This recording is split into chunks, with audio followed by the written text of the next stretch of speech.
Assalamualaikum warahmatullahi wabarakatuh. Waalaikumsalam warahmatullahi wabarakatuh. Selamat pagi anak-anak, salam sejahtera untuk kita semua. Pagi Bu. Pagi. Bagaimana kabarnya hari ini? Baik Bu. Alhamdulillah. Sebelum memulai pelajaran kita pada hari ini, mari kita berdoa ya menurut kepercayaan kita masing-masing. Berdoa dimulai.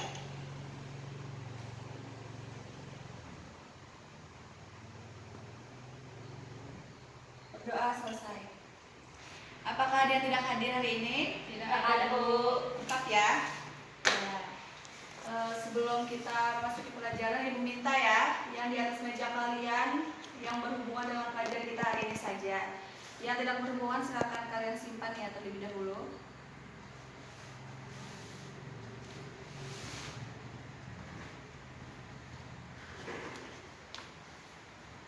Hari ini Ibu membawa kerajinan ya dari kain perca. Kalian tahu ini kain perca kan?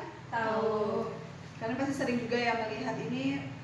Sebenarnya sudah lama sih ya, jadi maklum ya kalau bentuknya agak usang.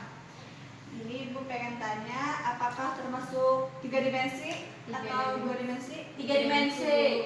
Kenapa disebut 3 dimensi? Karena ada panjang, lebar dan tinggi. Karena bisa dimasukkan barang. Ya bisa dimasukkan barang ya.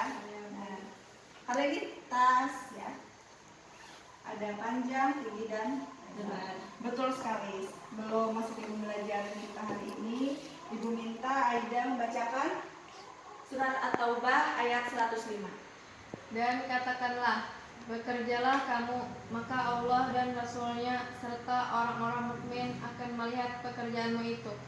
Dan kamu akan dikembalikan kepada Allah yang mengetahui akannya gaib dan yang nyata, lalu diberitakannya kepada kamu apa yang telah kamu kerjakan. Ya, terima kasih Aida.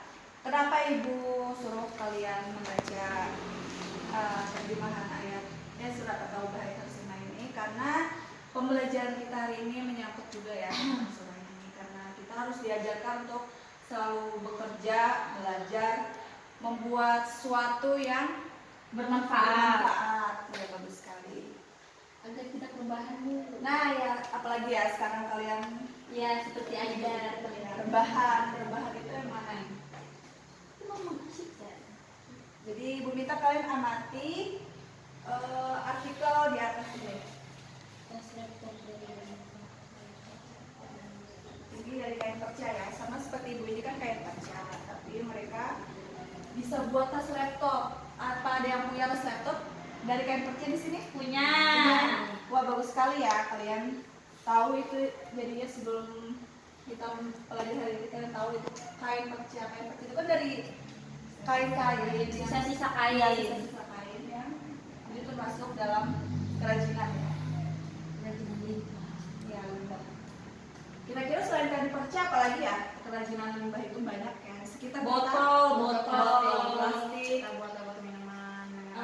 Ya. Bungkus-bungkus makanan. Benar sekali. Jadi padahal banyak ya limbah-limbah itu kalau kita kreasikan kita bisa membuat sesuatu yang bermanfaat. Limbah kertas pun bisa. Bisa kan origami kertas kan banyak. Iya benar. Untuk mainan, untuk penyimpanan barang bisa juga dari kotak-kotak kan banyak banget. Kalian bisa pelajari nantinya ya. Ini kita masuk pembelajaran ya. Adalah perencanaan administrasi usaha kerajinan dari bahan limbah berbentuk balon uang. Administrasi adalah proses tata cara kerja yang terdapat pada setiap usaha, baik kenegaraan atau swasta, usaha sipil maupun militer, baik usaha besar maupun kecil. Kalian kalau punya usaha, walaupun kalian belum punya perusahaan yang besar, kalian masih punya usaha kecil-kecilan, kalian harus tetap mempunyai perencanaan administrasi. Seperti manajemen lah ya, seperti manajemen administrasi untuk usaha kalian nantinya supaya jadi lebih baik lagi.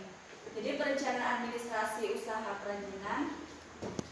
Di sini ada manfaatnya ya, ada tujuan dan maksudnya dari administrasi, yaitu yang pertama memonitor kegiatan administrasi perusahaannya. Kalian bisa catat aja kalau ada yang penting-penting ya. Iya, Bu.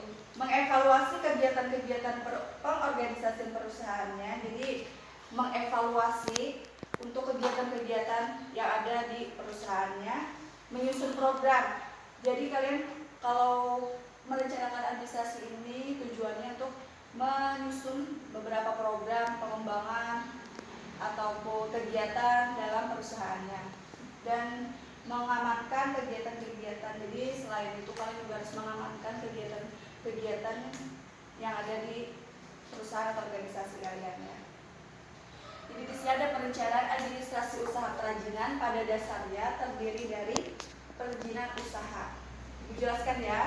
Perizinan usaha di Indonesia diatur oleh undang-undang melalui peraturan daerah dan peraturan dari Departemen Perdagangan serta departemen atau instansi yang terkait dengan bidang usaha yang dijalankan. Surat-surat harus yang disiapkan ketika kamu membuka usaha, yaitu surat izin gangguan dan surat izin tempat usaha atau situ. Surat izin gangguan ini misalnya ya, kita sudah memperoleh surat izin gangguan di suatu ketika usaha kalian itu mempunyai gangguan pihak luar, misalnya ada yang tidak setuju ini, kalian bisa melaporkan karena kalian sudah ada surat izin gangguannya. Dan surat izin tempat usaha itu kalian juga harus punya dong. Kalau kalian pengen punya usaha harus punya surat izin tempat. Karena kalaupun kalian juga diusir, tidak disukai, kalian kan sudah punya surat izinnya. Jadi ada pembelaan dari kalian supaya kalian bisa tetap berusaha di tempat tersebut. Nah, jadi ada manfaat yang diperoleh dari HO dan situ ini. Yang pertama, mempermudah permohonan surat izin usaha perdagangan, dapat menjadi sarana untuk minta ganti rugi apabila tempat mengalami penggusuran dan pemindahan lokasi. Nah, seperti Ibu sampaikan tadi, kalian bisa meminta ganti rugi kalau kalian misalnya diusir atau dialami penggusuran tempat ya. Memperoleh jaminan perlindungan keamanan. Kalian punya perlindungan keamanan, kalian punya sesuatu yang bisa melindungi kalian, jadi kalian nggak usah was-was, nggak takut kecuali tempatnya ilegal ya. Banyak sih tempat-tempat ilegal seperti itu. Dapat digunakan sebagai jaminan pinjaman modal di bank. Kalian juga bisa menjaminkan usaha kalian untuk pinjam modal di bank. Karena biasanya di bank itu yang diminta sih surat perusahaan kalian ini sebagai jaminan kalau kalian ingin pinjam modal. Yang selanjutnya ada surat izin usaha perdagangan atau SIUP. SIUP adalah surat izin untuk dapat melaksanakan kegiatan usaha perdagangan. Untuk memperoleh itu, perusahaan harus mengisi surat izin yang diisi oleh perusahaan, memuat data-data perusahaan untuk memperoleh surat izin usaha perdagangan kecil, menengah, ataupun besar. Jadi kalian nanti diminta untuk mengisi formulir ya dari pemerintah supaya kalian bisa membuat surat izin usaha perdagangan. Yang selanjutnya ada surat menyurat. Kegiatan surat menyurat adalah salah satu kegiatan dalam bentuk hubungan dengan pihak lain seperti pemasok dan pelanggan. Jenis surat yang digunakan dalam kegiatan usaha disebut juga dengan surat niaga. Nah, jadi sebelum Ibu sebutkan, kalian di sini apakah sudah ada yang tahu apa yang termasuk dalam jenis surat niaga? Kalau ada silahkan angkat tangan ya. Ada? Nggak ada, Bu. Rahima, silahkan jawab. Oh ya, tahu. Surat Ya, niaga itu terdiri dari dua, surat Jangan malu ya, penawaran dan jangan malu. surat pemesanan, Bu. Ya, super sekali Rahima. Jadi di sini mungkin lanjutkan ya. Selain surat apa tadi? Penawaran. Surat pemesanan. Ya, jadi ada surat perkenalan, permintaan penawaran, pemberitahuan pengiriman barang, pengaduan, pengiriman, pembayaran. Jadi ada surat-suratnya ini 7 yang ada dalam jadi surat niaga. Selanjutnya ada pencatatan transaksi barang atau jasa. Nah, secara umum bukti transaksi perusahaan terbagi menjadi dua, yaitu intern dan Extern. Jadi di sini Ibu ingin tanya dulu, apakah sudah ada yang tahu bukti transaksi intern itu seperti bagaimana atau seperti apa? Seperti kas masuk. Ya, kas masuk. Intern ya, kas masuk, yaitu dibuat oleh perusahaannya ya. Sendiri. Dan bukti kas keluar juga termasuk dalam intern, yaitu tanda bukti perusahaan telah mengeluarkan uang tunai, misalnya membayar gaji. Jadi pembayaran gaji ini masuk di Intern. Kalau bukti kas masuk tadi misalnya pembayaran tagihan dari perusahaan lain ya. Kalau ada tagihan-tagihan dari perusahaan lain masuk di kas masuk, yang termasuk intern.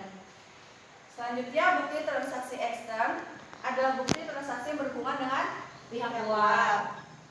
Bagus sekali. Jadi dalam bukti transaksi ekstern ini ada faktur, yaitu tanda bukti pembelian atau penjualan secara kredit dibuat oleh penjual dan diberikan kepada pembeli. Selanjutnya ada kwitansi, adalah bukti penerimaan sejumlah uang yang ditandatangani oleh penerima uang dan diserahkan kepada yang membayar uang tersebut. Jadi sudah ada ya catatannya. Selanjutnya ada nota, yaitu bukti atas pembelian sejumlah barang secara tunai. Jadi nota ini sejumlah barang secara tunai ya. Jadi ada notanya. Biasanya nota ini diperlukan, sangat-sangat diperlukan sebagai bukti dengan Bukti pertanggungjawaban. yang bisa membeli kan harus punya nota. Dalam organisasi pun biasanya yang diminta nantinya nota ya. Kalau setahu Ibu sih kayak di organisasi hima biasanya kan Ya, yang LPJ. LPJ, karena itu penting, kalian harus simpan nota itu, jangan sampai hilang, karena itu akan dipertanggungjawabkan. Selanjutnya ada nota debit, yaitu pengiriman kembali barang yang telah dibeli, yang berisi informasi pengiriman kembali barang yang rusak atau tidak sesuai dengan pemesanan atau permintaan pengurangan harga. Bukti ini dibuat oleh yang pembeli. Jadi kalau misalnya tidak sesuai atau rusak, kalian bisa membuat nota debit. Nota kredit, yaitu transaksi penerimaan kembali barang yang telah dijual atau bukti persetujuan dari pihak penjual atas permohonan pembeli untuk pengurangan harga barang karena sebagian barang rusak atau tidak sesuai dengan pesanan. Nah, sedangkan ini dibuat oleh pihak penjual ya. Kalau tadi pembeli, ini dibuat oleh pihak penjual. Yang selanjutnya ada cek, yaitu surat perintah yang dibuat yang mempunyai rekening di bank. Jadi kalian pasti sudah tahu sih cek-cek itu seperti apa yang tahu agar bank membayar Kalau sebuah dicairkan uang. jadi duit. Ya, dicairkan jadi duit terus ya. Iya. Duit segalanya. Tapi kebahagiaan tidak bisa dibeli dengan Iya, Bu. pencatatan transaksi keuangan. Ada jadi di sini ada laporan laba rugi, perubahan modal, neraca. Jadi sini belum menjelaskan laporan laba rugi ya, karena terdiri dari 4 item. Laporan laba rugi adalah laporan yang menunjukkan kemampuan perusahaan untuk menghasilkan keuntungan pada suatu periode akuntansi atau 1 tahun. Laporan laba rugi terdiri dari pendapatan dan beban usaha. Nah, di sini ibu yang tanya, jelaskan pengertian perubahan modal. Silakan Rima. Laporan perubahan modal adalah laporan yang menunjukkan bahwa perubahan modal pemilik atau laba yang tidak dibagikan pada suatu periode akuntansi karena adanya transaksi usaha selama periode tersebut. Ya, tepat sekali. Berikan tepuk tangan untuk Rima. Bagus ya. Selanjutnya ada neraca. Neraca adalah daftar yang memperlihatkan posisi sumber daya perusahaan serta informasi tentang asal sumber daya tersebut. Neraca terbagi 2 sisi, yaitu aktiva dan pasiva. Aktiva merupakan kekayaan perusahaan pada usaha tertentu, sedangkan pasiva menunjukkan sumber dari mana kekayaan itu diperoleh. Nah, jadi selanjutnya ada laporan arus kas, adalah laporan menunjukkan aliran uang yang diterima dan digunakan perusahaan di dalam satu periode akuntansi beserta sumber-sumber. Jadi kalian sudah mengetahui ya apa itu perjalanan transaksi keuangan yang adalah laba rugi, perubahan modal, neraca, dan laporan aroskas. Jadi kan harus ingat-ingat itu ya. Selanjutnya ada pajak. Setiap pajak harus memiliki NPWP. NPWP itu apa sih? Nomor pencatatan Pajak sebagai sarana administrasi. Iya. Jadi kalian pasti tahu kan pajak itu apa? Iya, Bu. Kalian pasti kalau nggak kalian orang tua, kakak atau ya pajak kendaraan bermotor. Iya, salah satunya ada pajak kendaraan bermotor. Yang pasti kalian sudah tahu ya pajak kendaraan Pajak bermotor. PBB. Ya, karena setiap tahun ya harus bayar pajak karena kita sebagai warga yang baik harus membayar Pajak. Betul sekali. Agar Indonesia maju. Iya ya, bagus sekali. Jangan males ya bayar pajaknya ya. Kalau kalian ketahuan males juga pasti digugur. Iya, borgol nanti kalian ya. Nah, karena sudah selesai materi ibu yang nampilkan video supaya kalian lebih fresh, lebih segar, lebih bersemangat ya. Ya, Bu. Eh, Ya, Jadi ibu minta kalian ikutin ya. Jangan baik berdiri ya, berdiri bagus sekali.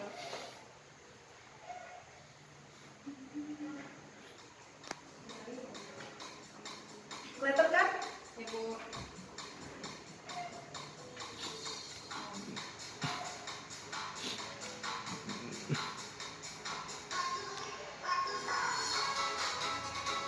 Ayo. Ini termasuk senam otak ya. Kalau kalian kurang fokus, kalian bisa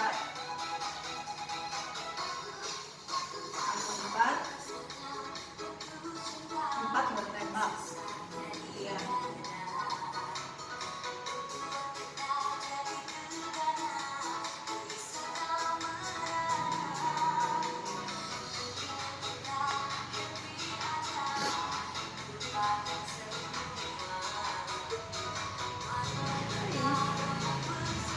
Iya, bagus sekali. Semangat ya, semangat dong. Nah, sekarang gerakan membuka dan menghafal.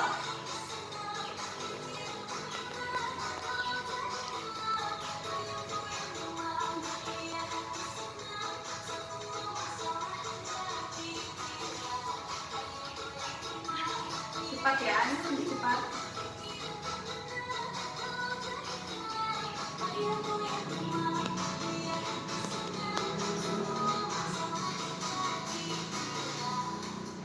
Gerakan tangan di bahu. Sini.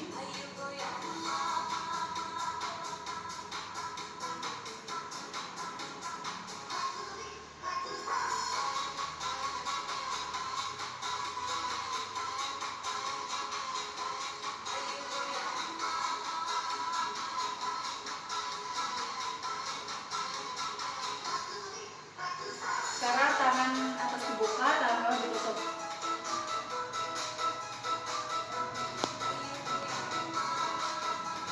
Dibalikan.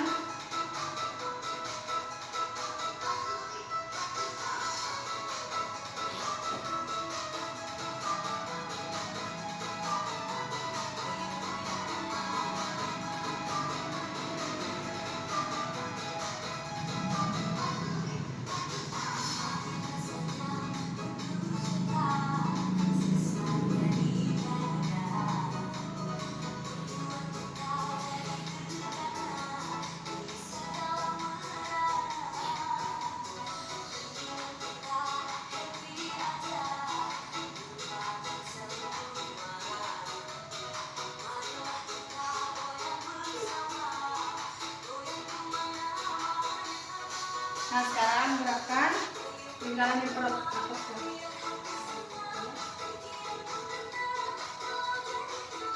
Gerakan tepuk kepala.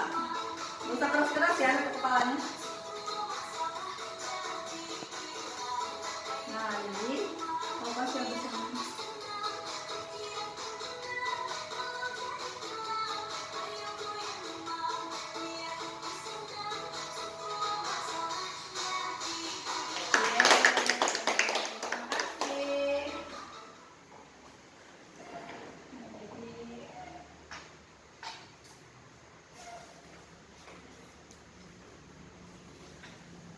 tadi ya yang videonya.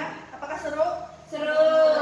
Nanti Ibu akan bikin video lagi, menampilkan beberapa video lagi. Banyak banget ada nih. Iya, yang banyak supaya kalian semangat belajarnya ya. Nah, jadi setelah itu Ibu ingin memberikan kesempatan pada kalian yang ingin bertanya karena materi itu sudah disampaikan. Kalau ada yang bertanya silakan disampaikan.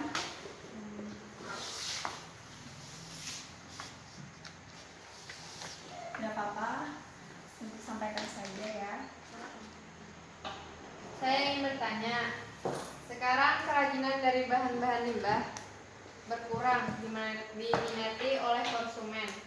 Bagaimana cara kita agar bisa menarik konsumen untuk membeli kerajinan tersebut? Jadi di sini Bu menjawab dulu ya. Ya Bu.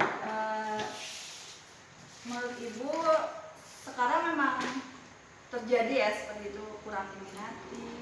Orang lebih suka yang modern, di atas yang Kekinian. yang mengikuti. Jadi kalian juga bisa dong membuat kreasi dari bahan limbah tersebut supaya kreatif dan inovatif, supaya khususnya yang milenial sekarang males ya beli barang-barang Kuno Bu, kuno. ya, karena menurut mereka itu tampilannya itu biasa-biasa saja gitu. Jadi kita harus bisa membuat kreasi Agar ya lebih menarik sehingga mereka juga berminat membeli. Soalnya biasanya itu kan membeli barang-barang itu kan ibu-ibu, Iya. ibu rumah tangga. Jadi mereka itu kan nggak terlalu tahu gitu ya. Jadi mereka suka banget barang-barang yang unik. ya, kalau milenial khususnya kalian kan suka yang tren, mengikuti zaman. Nah, jadi kalian bisa search juga nanti di HP kalian bagaimana sih kreasi dari bahan-bahan limbah. Banyak kan?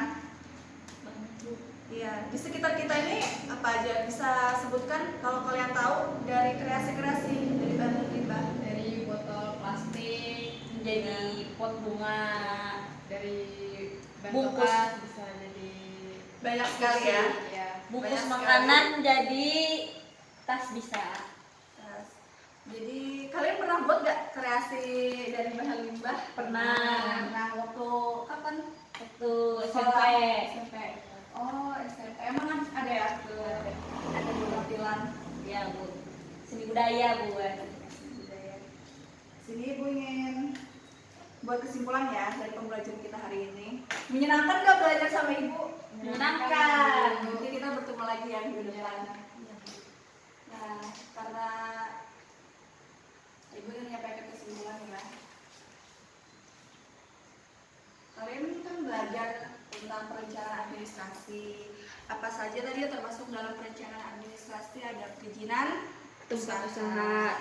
ada HO, Surat gangguan. ya. Kita belajarnya sedikit-sedikit saja, yang penting kalian paham ya. Kita santai-santai saja. Nggak tegang kan belajar sama Ibu? Kita santai. Selanjutnya ada surat izin perdagangan. Tadi kan surat menyurat, ada juga surat menyurat, misalnya surat apa tadi, penawaran Dan surat pemesanan. Kalian pernah buat gak sih?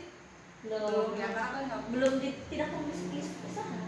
belum berusaha. Nanti kalian berdoakan kalian jadi orang sukses. Amin. Kalian bisa memiliki usaha. Ya, Bu. Amin.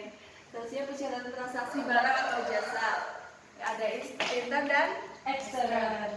ini ada punya bukunya. Nanti kalian bisa ya fotokopi lagi ya. Ya. Selanjutnya ada perencatatan transaksi keuangan tadi yang ada neraca, ada laporan arus kas.